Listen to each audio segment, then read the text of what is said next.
and welcome. Firstly, let me just say thank you so much for your willingness to volunteer and minister to kids, not only in our Hillside family, but also in the community around us. Your willingness to serve them and show God's love to them is huge. So thank you. Thank you. This is important.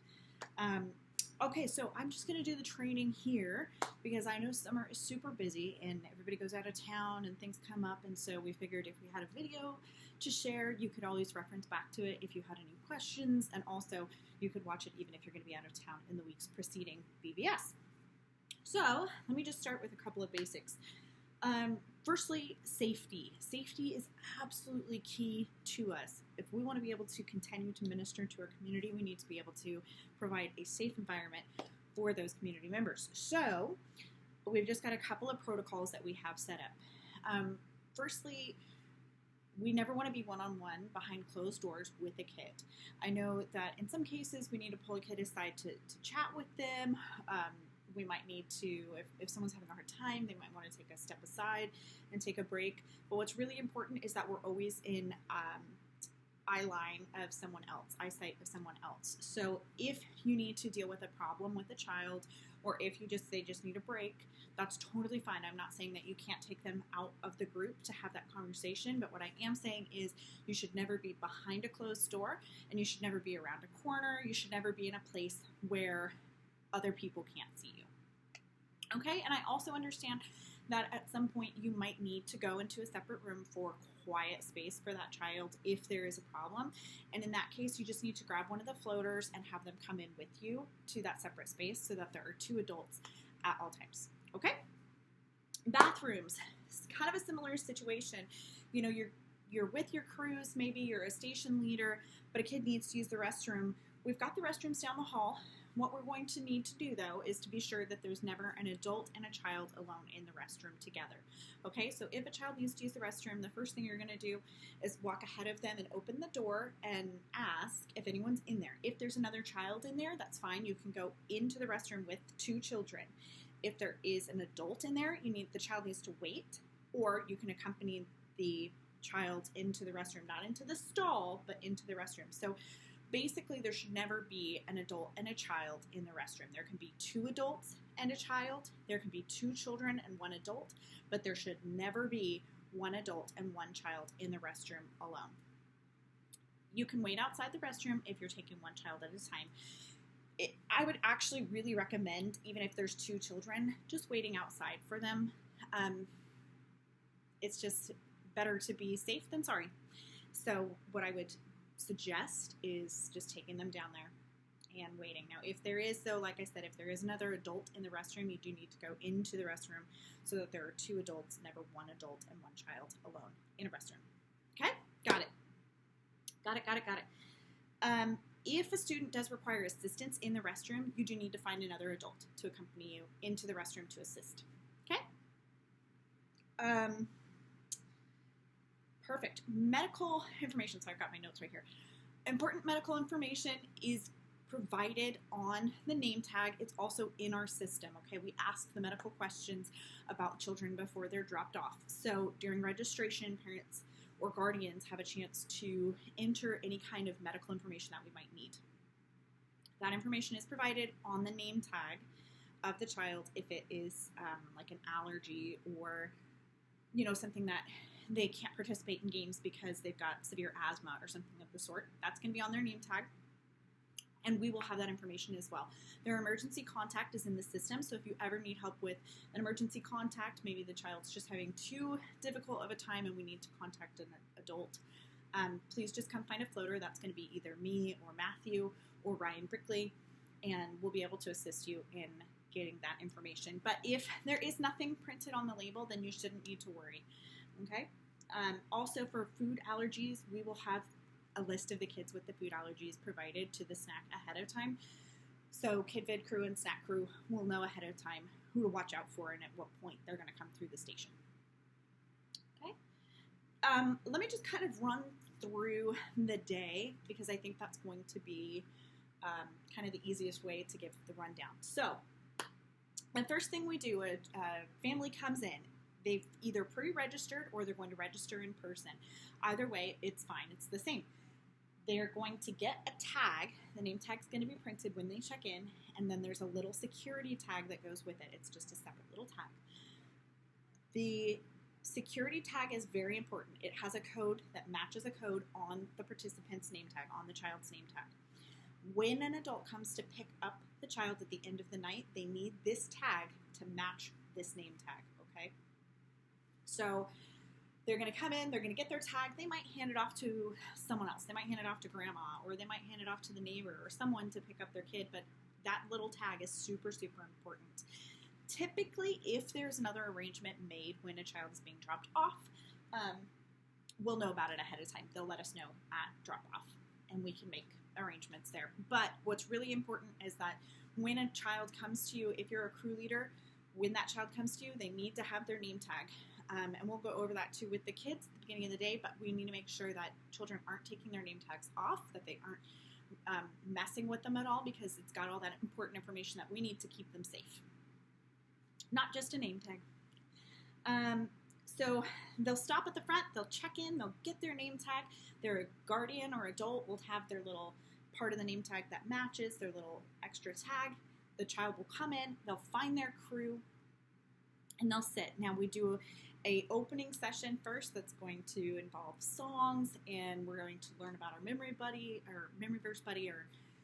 verse, our Bible point for the day, kind of get introduced to the theme for the day, and then from there we break off into rotations. So each crew, there will be 4 crews. Each crew is a group of kids, and they're going to rotate between the stations. They'll go to either Imagination Station, which is our science station. They'll go to the Bible Adventure Room, which is going to be the youth room. They'll go to KidVid Cinema, which is in the lobby, and it also is snack. KidVid and snack is the same. Or they'll go to Games, which is out on the back patio.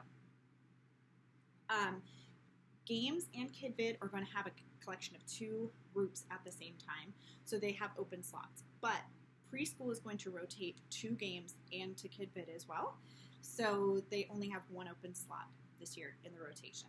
I know that's a lot of information and it's very confusing, but I'll go over each individual station here momentarily. So they'll go through their little rotation throughout the day. At the end of the day, we all meet back up in the auditorium for a closing ceremony, if you will. It's more songs. We reiterate the verses, and usually there's a science-y kind of illustration that ties everything together still. And then we release, and adults come into the auditorium to pick up their child. So an adult is going to come in and present a crew leader or a crew helper with the tag. If the tag matches the name tag, the adult can take the kid. If it doesn't match the name tag, then we need to ask some questions and figure out what's going on. Okay? We at Hillside have not had a problem with it, but at a previous church that I was serving at, we did have a problem with an unauthorized adult picking up a child, and I have to tell you, it's absolutely not worth the headache. So we need to ask questions. As a parent, I would rather be questioned on whether or not I'm allowed to take my child than having someone just go ahead and hand them to me. So when I say it's super, super important, I mean super, super important. You can always grab another adult if you are concerned about the situation, if you feel uncomfortable with the situation. Okay? First aid kits are located in the kitchen. Let's talk about Bible Adventure. Bible Adventure is run by Dan Alfonso this year, and it is a space where the kids are going to come in. It's fairly immersive. They go back in time to Bible times on several of the days. They're going to discuss the Bible point, they're going to discuss the memory verse, and they're going to kind of act out a Bible story for the most part.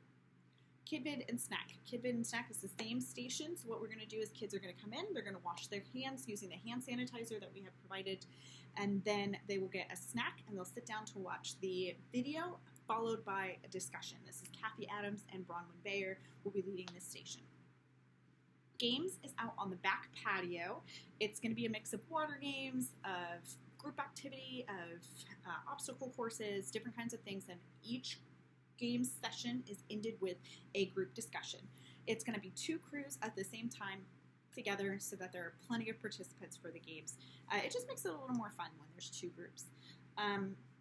This is run by Doreen this year. This year, we are pleased to include a preschool program for all of our preschool-aged kids to join us for VBS. So the fellowship hall will be occupied this year by our preschool program.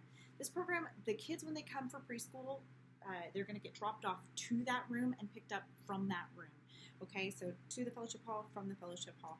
The only time that the preschoolers really need to leave their station, their area, their room there is to head to games and to head to KidVid/snack. So you might see them milling around, make sure you say hello to them, but for the most part, the preschoolers will be a contained unit in the fellowship hall. They also might need to use the restroom across the hall, but for the most part, in the preschool room, which is the fellowship hall. One of the things that we really want to highlight is participation. So while you're here with us at Stellar VBS, we ask that you please bring enthusiasm. Make sure that when we're doing the songs and we're doing the verses, there's hand motions for the verses and stuff. If you could please participate, that would be wonderful. Kids really pick up on the energy that we bring. They really pick up on how we're reacting to the situation. And so if we are low energy or if we're just watching things happen and we're not participating, the kids are going to do the same.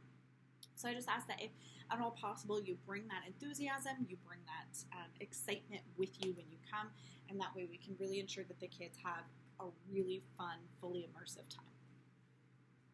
Dinner is provided. It's at 5 o'clock p.m. on the back patio, so all of you volunteers and your family members that are also volunteering, or that if you have kids that are attending, please join us on the back patio for dinner at 5 o'clock each night prior to VBS. We do ask that you are at your station, ready to roll at 5:45 p.m. each evening so that the kids, as they come in, they can find you, they see lots of friendly faces, and they know where to go. Each day when you arrive, you're also going to need to check in to get your name tag. That's going to go on a lanyard for all of our volunteers. We do ask that if at all possible you wear some hillside gear when you are at VBS. If not, that's totally fine. There are also colors each day, and you'll see that referenced in your email. But you could wear the color of the day, you could wear a hillside shirt, you could wear anything you want. Really, it's not a dress code. We're just asking that you please be sure that it's appropriate for children. This year, we're also going to be enjoying VBS Sunday on July 16th. At the Sunnyside campus, at the end of the 10 o'clock service, we will be inviting all the kids to join us on the stage to participate in a presentation that shares what we've learned throughout the week. So the verses, the songs, we're just going to give a brief overview of what we've done. And we're inviting all the families of the participating children to come join us on that Sunday, so we look forward to seeing you there. Again, I just want to say thank you so much for volunteering with Stellar VBS this year, and if you have any questions at all, please feel free to reach out to me, to Toshiko, to Monica, or to Dan, and we'd be happy to answer your questions. You can also email info@hdfclackamas.org, and we'll get you squared away with any questions. Please, please, please invite your friends, invite your neighbors, invite anybody you know, and we look forward to having a fantastic week together. Kind of sounded like a